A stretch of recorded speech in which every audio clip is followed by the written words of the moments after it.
حديث كتاب الله تعالى وخير الهدي هدي سيدنا محمد صلى الله عليه وسلم وشر الأمور محدثاتها وكل محدثة بدعة وكل بدعة ضلالة وكل ضلالة في النار.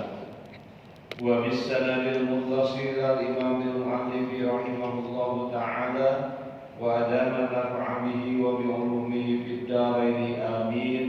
قال والسابع عشر, ada halaman 310 di bawah. Masih dalam bahasan tentang pesan-pesan dalam kitab Taurat, yaitu pesan yang ke-17. Man arada ayyaskuna fi buhbuhatil jannati ay wasatiha falyakun dzakirallahi bil laili wan nahari.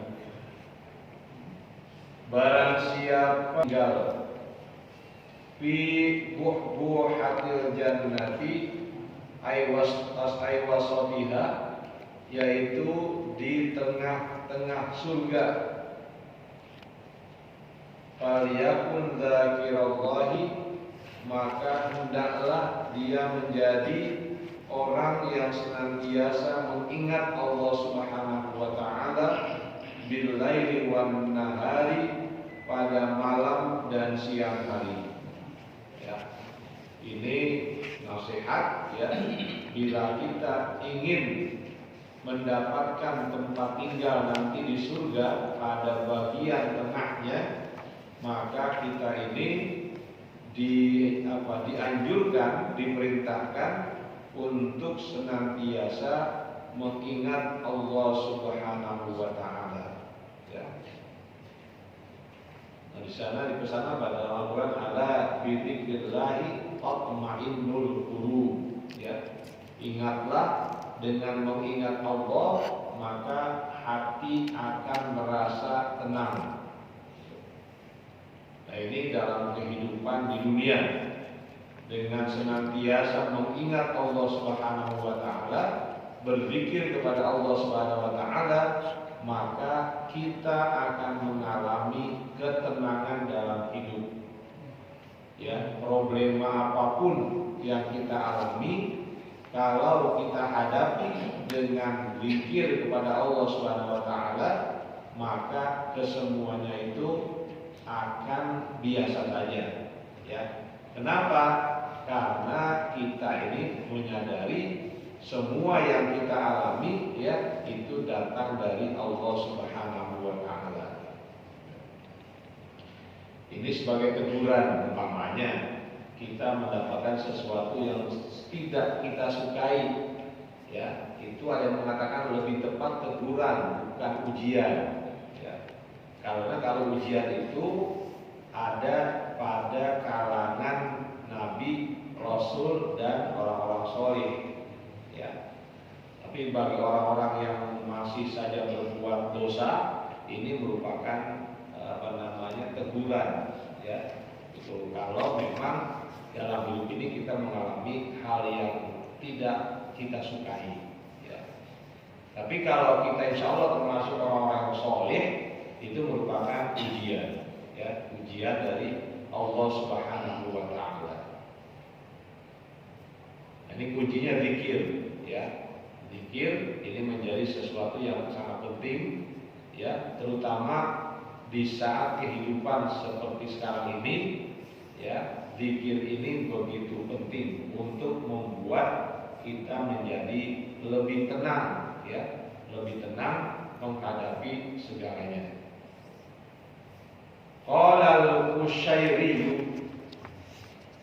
Imam al-Qushairi, ya, telah mengatakan, nah ini salah seorang tokoh sufi besar, ya, Imam al-Qushairi. Beliau punya kitab yang terkenal, Risalatul Qusairiyah. Jadi Risalatul Qusairiyah itu memang kitab tasawuf, ya. Apa yang beliau katakan? La yasilu 'abdun ila Allah Ta'ala illa bidawamil dzikri. Seseorang ya tidak akan sampai kepada Allah Subhanahu wa taala illa bidawamil dzikri, kecuali dengan memudawamakan zikir. Ya. Mudawamah berarti ingat kepada Allah dengan tidak terputus. Itu mudawamah. Ya. Jadi kan ketika berbaring, ketika berjalan, ya, ketika beraktivitas itu hendaknya selalu ingat kepada Allah. Nah, dengan begitu maka kita akan sampai kepada Allah Subhanahu wa taala. Dalam artian mendapatkan ridho dari Allah Subhanahu wa taala.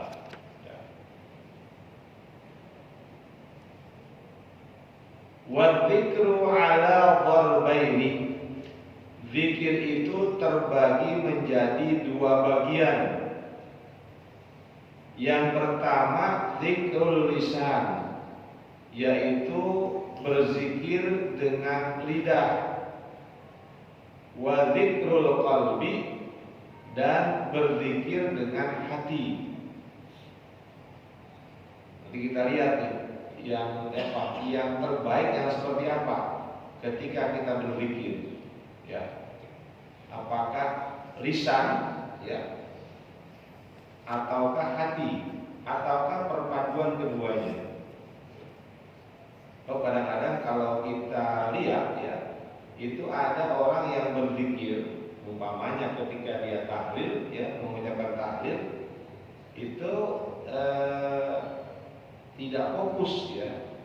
Kadang, ya maaf, bercanda dengan teman sebelahnya. Gitu. Ini kan sesuatu yang tidak pantas, gitu ya. Zikir lisan, tapi ternyata perhatiannya tidak fokus pada zikir. Fadikrul lisani bihi yasilul abdu ila istidamati zikril qalbi.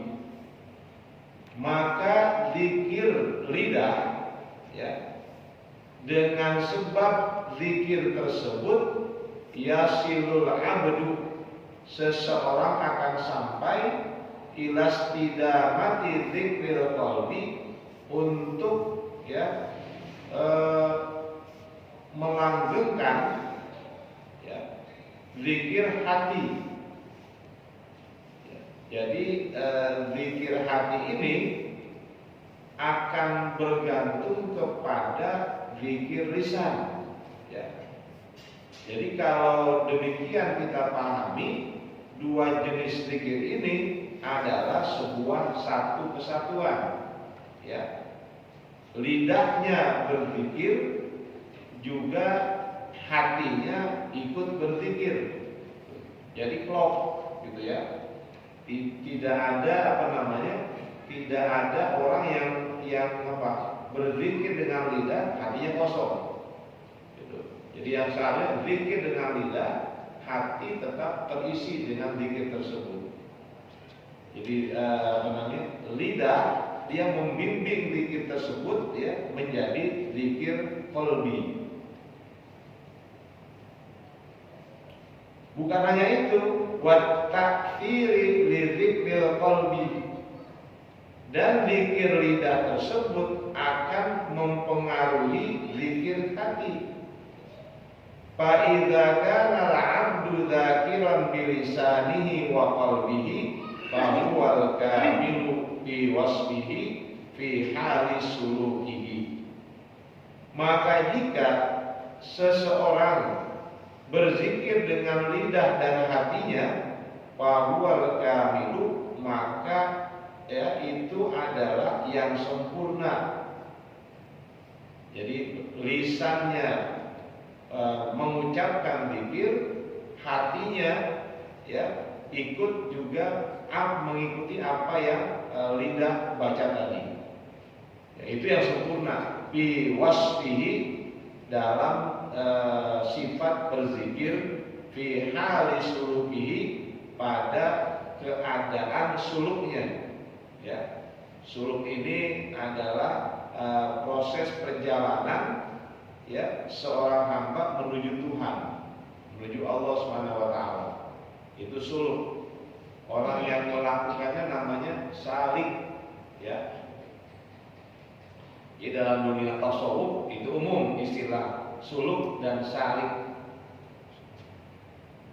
Jadi dengan berzikir dengan lidah, kemudian memantapkannya dengan hati, nah itulah yang sempurna ya, yang akan mempercepat, mempermudah seseorang sampai kepada Allah Subhanahu wa taala.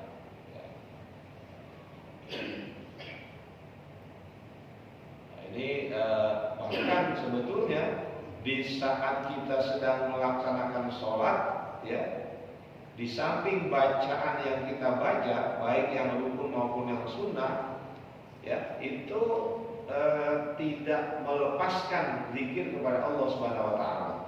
Ya, dalam hati kita senantiasa berzikir ya, mengingat Allah Subhanahu wa taala, sehingga sholat kita tidak ngawur kemana-mana ya. Kan terkadang kita ini sholat tapi hati kita kemana-mana gitu kan ya. Nah, untuk tidak terjadi hal semacam itu, maka hati kita harus terus berzikir dengan mengingat Allah Subhanahu wa taala ya. Dan memang tidak mudah ya, tidak mudah itu dalam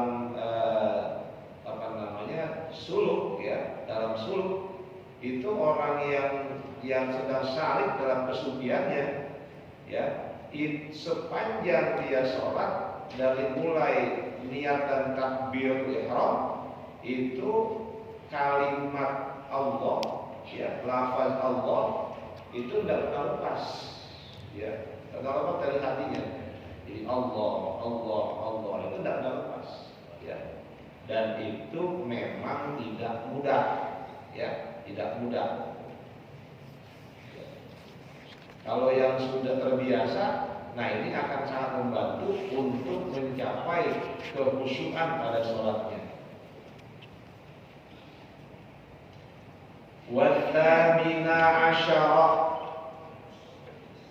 nasihat yang ada di dalam Taurat yang ke-18 adalah man arada, barang siapa yang ingin ayat khulal jannata, masuk ke dalam surga bighairi hisabin, tanpa adanya hisab, faliyatub ilallahi taubatan nasuha, maka hendaklah dia bertaubat kepada Allah dengan taubatan nasuha ya, taubat yang sebenar-benarnya, taubat yang diiringi dengan penyesalan ya, kemudian tidak berjanji tidak akan mengulangi perbuatan yang sama. Ini namanya taubatan nasuha. Jadi taubat yang benar-benar ya, bukan taubat yang sebentar lalu dia kerjakan lagi perbuatan-perbuatan kemaksiatan. Jadi kalau yang kepengen ingin masuk surga tanpa hisab ya, itu ya. Kenapa? Nabi katakan at-taibu minadz dzambi kama la dzambala ya.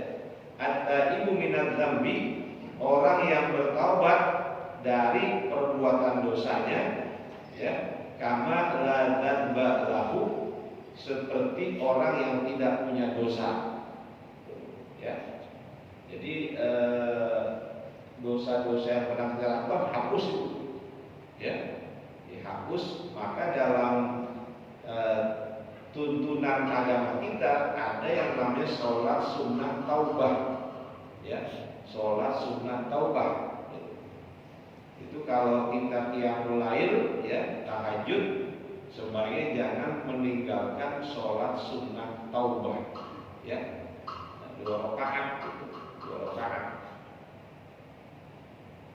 Sebab ini sangat sangat penting ya, agar kita ini betul-betul bersih dari dosa-dosa kepada Allah Subhanahu wa taala. Nanti kalau urusan hisab kan repot ya. Harta yang kita miliki gitu ya, harta pakaian yang kita miliki itu semua akan dihisab ya, dihisab oleh Allah Subhanahu wa taala. Kalau nanti ada dari sumber yang haram, ini kan ogibah, dia akan disiksa ya. Kalau dia dapat dari yang halal, itu akan dihisab. Jadi ini dua hal yang harus kita ingat tuh.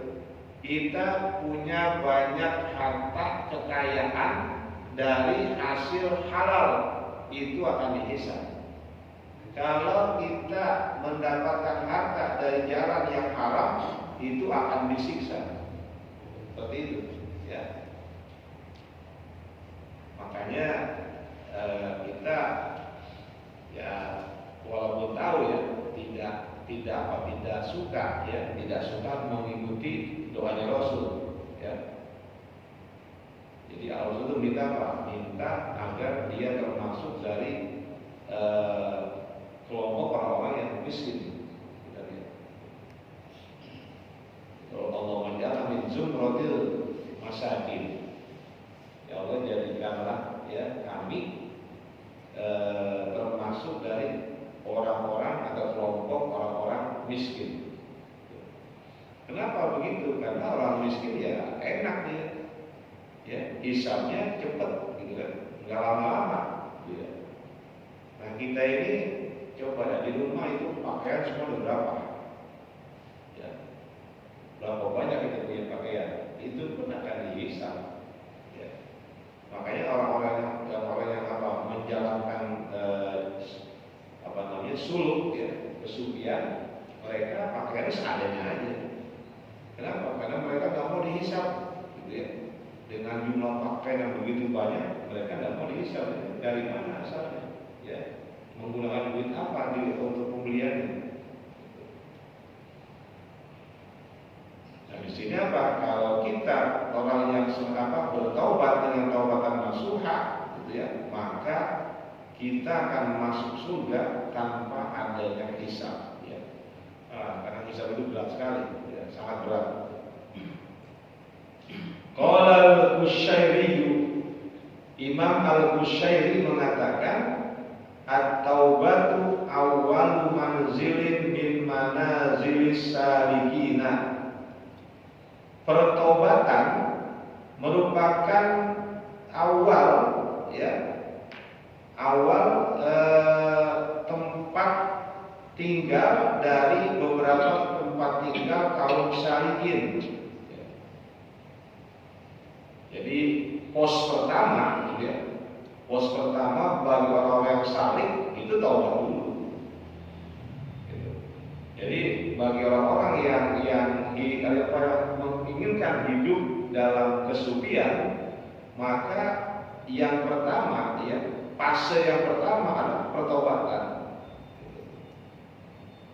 Jadi di situ manzil awalnya ya. Jadi awal manzil. Jadi kalau kita boleh katakan pos yang pertama yang harus dia ada di dalamnya sebelum naik ke berikutnya. Jadi yang pertama itu pertobatan dulu. Bertobat atas semua dosa yang dilakukan.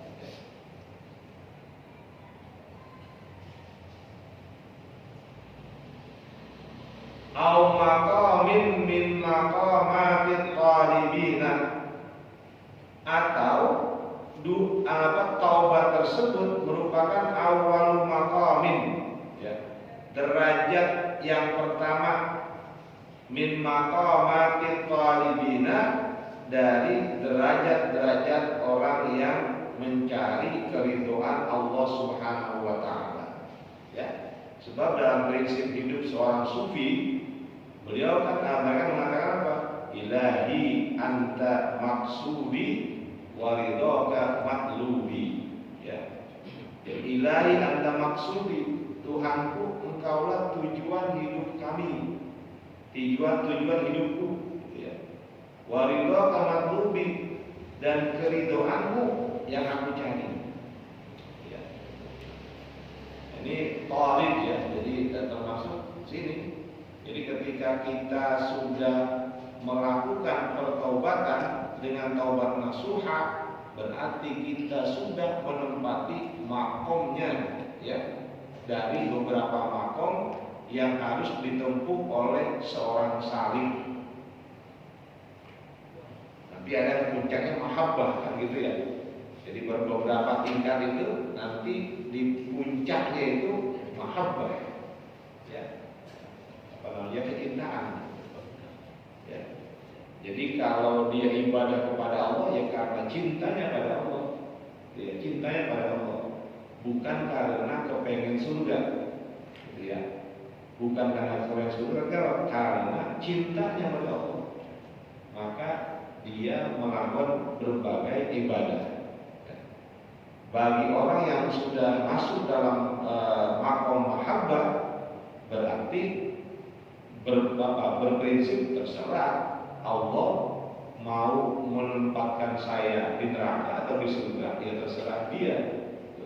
Yang penting aku menyintai Allah dan Allah menyintai aku. Nah, itu sudah apa namanya, udah puncaknya itu ya. Kalau kelas-kelas kita kan ibadah masih mengharapkan ya surga ya, ya bukan nggak boleh, nggak apa-apa. Tingkatan kita memang baru di situ ya. Maka dalam Al-Quran Allah itu menggambarkan surga itu dengan air yang mengalir gitu kan ya, pohon-pohon ya. Nah itu kenapa? Karena untuk memberikan stimulasi kepada kita agar mau ibadah ya. Jadi kalau ibaratnya anak kecil kalau disuruh sesuatu kemudian diberikan upah gitu ya, yang bagi mereka itu nikmat, namanya permen atau apa, mereka mau mengerjakannya gitu. Jadi kita ini ya kemungkinan besar masih tahap itu ya. Kenapa kita sholat, kenapa kita puasa ya, karena kita kepengen masuk surga ya. Ya, tidak salah itu, nggak salah, itu benar saja ya. Tapi nanti pada tingkatan berikutnya tidak lagi begitu ya. Orang itu beribadah semata-mata karena cinta kepada Allah Subhanahu wa taala. Qala ahlul ma'rifati, orang-orang yang berasal dari kalangan ma'rifah. Ini orang-orang yang mengenal Allah ya secara mendalam. Jadi mereka sudah betul-betul taqarrubnya kepada Allah itu sudah dekat sekali ya, tetap sampai tingkatan makrifah. Paling tingkatan juga yang susah ya. Ke tingkat makrifat itu perjalanannya yang tidak mudah ya. Jadi seorang salih ingin mencapai tingkat makrifah, wah itu tidak ringan ya, itu berat sekali. Apa yang mereka katakan? Igsilu arba'an bi arba'in ya. Basuhlah oleh kalian arba'an ya, 4 hal bi arba'in, dengan 4 hal yang lain. Yang pertama, wujuhakum bima'i ahyunikum. Dibaca wujuhakum karena ini menjadi badal dari arba'an ya. Igsilu arba'an ya, itu badal dalam nahwu itu. Jadi wajahmu bima'i a'yunikum, dengan air matamu ya. Jadi basuhlah wajah kalian dengan air mata, dengan banyak menangis ya, karena wajah kita ini seringkali ya melakukan perbuatan dosa ya. Dan sumber dosa di wajah mata ya. mati. Ya, jadi kan di wajah kita itu yang dominan untuk melakukan dosa ya mata. Ya. Melihat perempuan yang bukan mahram saja dosa, itu dosa ya. Ya. Makanya dalam satu riwayat Imam Syafi'i, ya, dia pernah merasa sangat berdosa cuma karena dia sengaja melihat betis perempuan, karena terangkat, tersingkap, terlihat oleh dia. Ya. Ya, maka beliau mengadu kepada gurunya Syekh Waqi. Itu kalau kita ke makbar Imam Syafi'i, ya, jadi di sini Imam Syafi'i, nanti sebelahnya itu ada makam gurunya Syekh Waqi. Jadi Imam Syafi'i bilang, syaqautu ila waqi'in su'a hibzi fa arsyadani ila tarkil ma'asi wa akhbarani bi anna al-ilma nurun wa nurullahi la yubda bi'asi. Jadi kata Imam syaqautu ila, aku mengadu, ya, waqi'in su kepada Syekh Waqi, ya, tentang su'a hibzi, buruknya ingatanku, buruknya hafalanku. Farsyadani ila tarkil ma'asi, lalu Syekh Waqi memberikan arahan kepadaku agar aku meninggalkan kemaksiatan. Ya, gitu. Jadi farsyadani ila tarkil ma'asi wa akhbarani bi anna ilma nurun. Syekh Waqi menyampaikan informasi kepadaku, ya, memberitahukan kepadaku bahwa ilmu itu adalah cahaya. Wa nurullahi la yuhda lil 'asi. Cahaya Allah tidak akan diberikan kepada orang yang berbuat maksiat. Itu. Ya. Jadi cuma melihat bagian yang sebetulnya dia tidak sengaja. Ya, itu bagi beliau sudah merupakan kemaksiatan yang dapat merusak keilmuannya. Sebab ilmu itu dari Allah, ya, merupakan cahaya dari Allah. Cahaya Allah hanya bisa diterima secara baik oleh orang yang bersih, ya, seperti itu. Ya, ibaratnya cahaya itu kalau menembus benda yang bening, ya, terkena benda yang bening dia akan tembus, gitu kan ya. Tapi kalau cahaya dia terkena benda yang gelap, ya, itu dia nggak bisa tembus, kan seperti itu. Ya, ya kalau ada orang bilang kalau itu juga orang-orang yang tidak ibadah, mereka pinter-pinter, betul. Tapi kepintarannya, ya, itu tidak memberikan kemanfaatan bagi dirinya dan orang lain. Ya, karena Allah memberikan batasan itu. Jadi kalau ilmu yang dia peroleh, ya, landasannya adalah hati yang bersih, orang yang taat ibadah, tidak berbuat maksiat, maka ilmu itu kelihatan manfaatnya. Ya. Tapi kalau dia orang yang tidak beribadah, ya, dan selalu berbuat maksiat, maka ilmu yang ada pada dirinya itu tidak memberikan manfaat dan keberkahan pada orang lain. Ya. Jadi wujud, ya, wajah kalian itu dibasuh dengan air mata. Ya. Yang paling enak ya tengah malam itu. Jadi kalau mau gampang air mata keluar, kita memang sholat sunnah, kemudian kita merenung, mengingat dosa-dosa, itu pasti nangis. Ya. Yang kedua kalau di padang Arafah, di padang Arafah itu nggak bisa kita nggak nangis, ya, nggak bisa nggak nangis, itu pasti nangis di padang Arafah ketika haji, atau ketika di depan Ka'bah, nggak bisa kita nggak nangis, ya, gitu. Karena kita ingat dengan dosa-dosa kita. Wa alsinatakum bi dzikri khaliqikum. Ya, bersihkan lidahmu dengan cara, ya, mengingat zat yang menciptakanmu. Ya. Jadi lisan kita berzikir. Ya. Zikirnya apa? Ya kita yang menyebut nama Allah, asmaullah. Menyebut nama Allah bahwa dialah zat yang menciptakan seluruh alam raya ini. Sehingga kita ini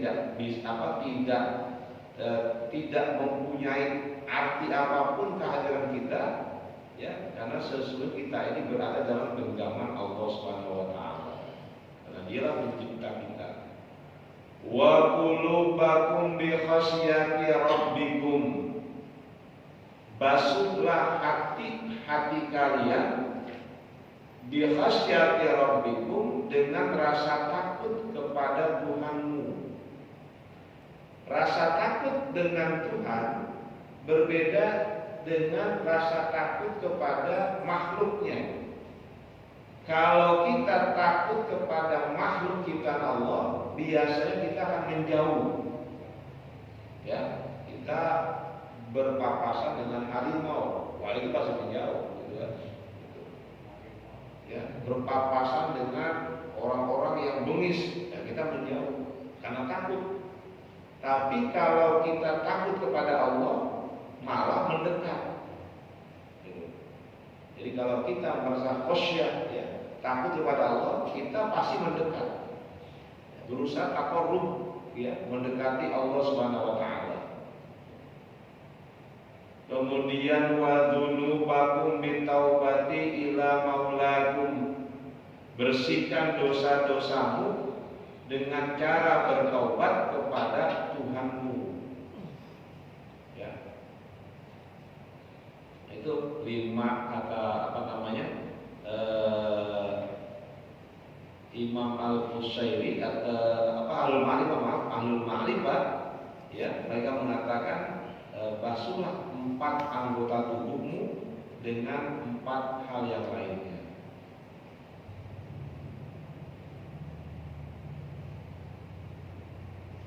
Wat-tasi'a asyara, dan yang ke-19, man arada ayyakuna ghaniyan falyakun radiyan bima qasama lahullahu wa li ghairihi minal mali wal jahi wa ghairi dzalik. Barang siapa yang ingin menjadi orang yang kaya, falyakun radiyan, maka hendaklah dia menjadi orang yang ridho bima qasama lahullahu, dengan apa yang telah Allah berikan kepadanya. Ya. Jadi wali ghairihi, dan juga ridho dengan apa yang telah Allah berikan kepada orang lain. Minal mali, bayarnya bisa dibayar minal mali, ya, apa yang Allah berikan, al-mal, harta, wal jah, kemuliaan, ya, kedudukan, kemuliaan, waghairi dzalika, dan lain-lain. Ya. Ada umpan lain, ya, kalau hidup itu lihatlah ke bawah, jangan lihat ke atas. Karena kalau kita sering melihat ke atas, maka yang muncul adalah kemungkinan besar kita tidak bisa menerima dengan apa yang telah Allah berikan. Gitu. Nggak ada sifat qanaah, ya, nggak ada sifat qanaah. Ini berarti apa? Orang seberapa banyak pun dia punya harta, ya, kalau dia masih nggak puas, gitu, tidak puas, tidak ridho dengan apa yang Allah berikan, dia tetap orang miskin, Atau kalau dia masih hasud, ya, dia masih iri, gitu, dengan apa yang dimiliki orang lain, berarti dia masih miskin. Ya, selalu membandingkan dengan orang lain. Ya. Ini akan menyiksa kita sendiri, gitu ya, akan menyiksa diri kita. Gitu. Allah berikan rezeki sebesar ini, nggak syukur, gitu ya. Allah berikan rezeki kepada tetangganya, benci dia, kesel, gitu ya, nggak ridho gitu. Kepengen agar apa yang didapat oleh saudaranya itu hilang. Kalau Abdul Wahid bin Zaid, ya, Syekh Abdul Wahid bin Zaid mengatakan, ar-ridha babullahi a'zam wa jannatud dunya. Keridhaan merupakan pintunya Allah yang paling besar, ya. Babullahi al-a'zam, pintu Allah yang maha agung, yang maha mulia. Wa jannatud dunya, dan ridho merupakan surganya dunia. Enak kita hidup ridho itu, ya. Jadi kayak di surga aja, ya. Allah berikan sekian, bahagia kita, gitu ya. Bersyukur, ya, bersyukur. Kita ini supaya memang sering-sering bilang apa? Allahumma ij'alna minasyakirin. Ya Allah, jadikanlah kami sebagai orang yang bersyukur. Jangan berdoa Allahumma ij'alna minas-sabirin. Ya Allah, jadikanlah aku termasuk yang sabar. Kenapa? Dikasih ujian terus tuh. Ya. Nah, tapi kalau jadikanlah aku orang yang syukur, Allah berikan nikmat terus, insyaallah. Ya. Tapi kalau kita minta jadi orang yang sabar, ya Allah kasih ujian terus itu. Ya, diuji terus. Nah, sabar nggak? Gitu kan ya. Ya. Kira-kira gitu kali ya. Hidup itu sederhana aja sebetulnya, nggak rumit-rumit amat gitu kan ya. Gitu. Kadang kita yang bikin rumit sendiri. Ya. Jadi sebetulnya hidup itu simpel-simpel aja, gitu kan ya. Tetangga kita kaya, alhamdulillah kita syukuri. Ya, kenapa? Dengan dia kaya, nggak nyusahin kita, gitu kan? Karena apa yang dia pengen, ya dia bisa penuhi. Gitu. Ya. Jadi, ya udah tenang aja Pak, ya. Jadi teman kita sukses, ucapkan selamat, ya, dengan tulus, gitu. Ya. Cuma kan susah ya, hati itu kan, ya ini perlu banyak pelatihan, perlu yang latihan hati. Ya kira ini yang kita bahas, tapi lanjut lagi, yang dulu kita bahas ya. Mudah-mudahan ya ini manfaat buat saya pribadi dan kepada para jemaah. Ya. Pesan-pesan dalam Taurat ini padat sekali, maknanya penuh hikmah, gitu ya. Mudah-mudahan walaupun ini dia kan tetap dari Allah Subhanahu wa taala, kitab suci gitu ya. Maka kita juga bisa mengambil manfaat apa yang ada dalam kitab tersebut ya.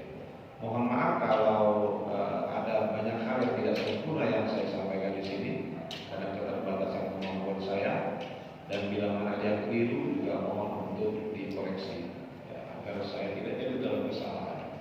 Wallahu a'lam bishawab. Wassallallahu ala sayyidina Muhammadin wa ala alihi wa